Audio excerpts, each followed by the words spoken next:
I personally don't like preaching to the choir, okay?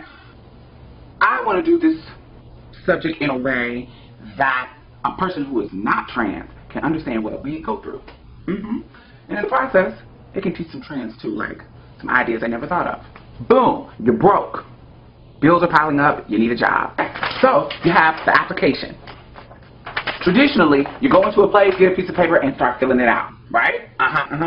Or you go online, and you start typing it out. Same thing, application.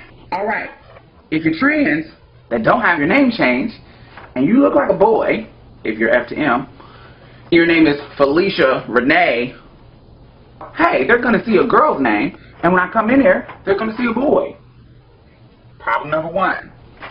Number two, that's if you don't have your name changed. Say you have your name changed. Then we have number two. Number two is, legally, I haven't had my gender marker changed on my ID, right? So, I have my name changed. So my name is, if I'm F to M, Derek Johnson. So, but it has F on there. So when I walk in and they see a boy, and they see Derek Johnson, but they see F on my ID, maybe that can open up the door for discrimination. All right, let's say I got all of that worked out. Name change, gender marker change. Bam, I come in, I get the job. Well, I don't get the job. I come in for the interview. Maybe I haven't been on hormones for that long, and my voice is a little high if I'm F to M. All this applies opposite if you're M to F. And my voice is a little high, and my cheeks are a little plumper than the normal guys. And I haven't had my top surgery, so maybe my binding hasn't, pushed me down enough to look like a chest. Or maybe my hips are a little too wide to be a normal guy, or whatever. All my insecurities about my transition come into play because I'm going to an interview where they are judging you by your look and your actions. So you have to worry about, am I passable enough to go in here and get this job? That's another stage of worry. Next stage of worry. Okay, say that I am passable enough. Who works at this place? Somebody from my past might work there. Ooh, and that's going to open the floodgates of tons of questions. Because people at a job love to be messy and talk. But all right, say that nobody works there.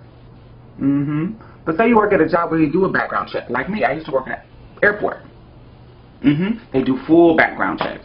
So they know the name you used to go by, and they know the name that you go by now. Hopefully they won't tell anybody. Maybe, maybe not. You just never know. So now you go to the job. Say that somebody gets your dirt while you already have the job. Say somebody figures it out, or somebody tells somebody that you know, or whoever knows what happens, and it comes out at your job. What's going to happen then? All right? They're going to worry about what bathroom you use. Yeah, because everybody has to pee and shit and whatever you got to do in the bathroom. Everybody has to do that. So now you got to worry about it. The females, if you're after him, is worrying about, what bathroom is she going to use? I don't want her in our bathroom, but she's trying to be a guy. She's going to be looking at me. Or, do I go to the male bathroom? Are they going to try to do something, look at me, look over the stall, or, where do I go to the bathroom? If I choose to go to the bathroom, the gender bathroom that I feel, are they going to have a problem with me doing that? I don't know.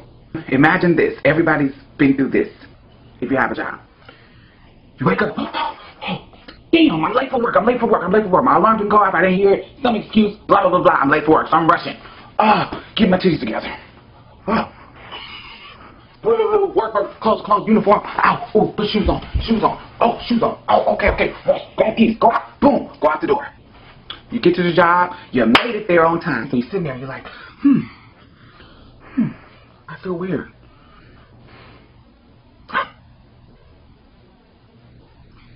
I forgot to shave. So, you're sitting there all day in front of your coworkers and boss like this. Oh. I know, that's so funny. Yeah. I know. Yeah. Yeah, I'll do that right away. All right. Okay. Oh, and don't let me get on tucking. Oh my God. You're at work, doing your job, and one wrong move. A lot of times people don't understand. When you tuck, there's different ways to tuck. Like there's a 100% secure way to tuck, and that is using tape and spray adhesive, and that's like you're just stuck for life. But on a daily basis, male to female transgender usually don't use that tape method of tucking. We usually have, you know, smaller size panties that, you know, keep us back. It's more comfortable, more easy to take off when you have to pee and use the bathroom. You know, you usually do that. But in that process, sometimes you have these panties that, say you pick some panties that were cute, and they're just totally uncomfortable. You know, you make the wrong move, and the lining of the panties is like cutting into your scrotum, and it hurts. So if you're standing there at a register or at work, and you're in front of all these people, because I remember I used to work at Continental, and you're standing there dealing with these tickets and directing people, and you can't stand there because you know you're at the airport, so all these cameras around, so you don't know who's watching. You can't stand there and adjust your tuck. You can't do that. So you're sitting there and it's biting. It's like something is gnawing. As you're tucking, you're like, yes ma'am, terminal C is that way. You're looking for Delta Airlines is right down there. And you run to the bathroom and you get it together. Then if you're at work and you're F to M and you haven't had your bottom surgery or your histo yet, you know, you gotta go, and you're comfortable with going to the male bathroom, you gotta go to the male bathroom to change your tampon. How weird is that? that just seems, that would be so uncomfortable for me. So, it's so many things that people don't even think about that we have to go through at work or on day-to-day lives. And it's crazy. All these things are problems that you may have to go through when you go get a job. How to fix them? You can't. That comes with the territory of being transgender. That's something we have to worry about. We're going to have to worry about coming up against, you know, people's fears, people's discrimination, people's judgment. This is not a process for the weak. You have to know that you have a purpose and that you're here and doing this for a reason.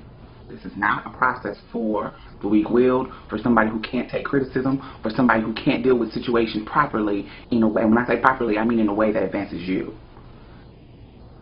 So, that is my opinion on getting a job. I've had great experiences with jobs.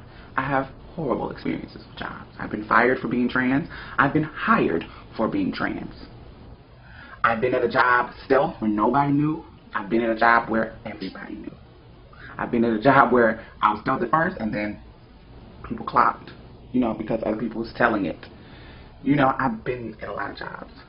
Good and bad experiences. So, I just wanted to give people who are not in the community a rundown of everything that we have to go through. That's basically it.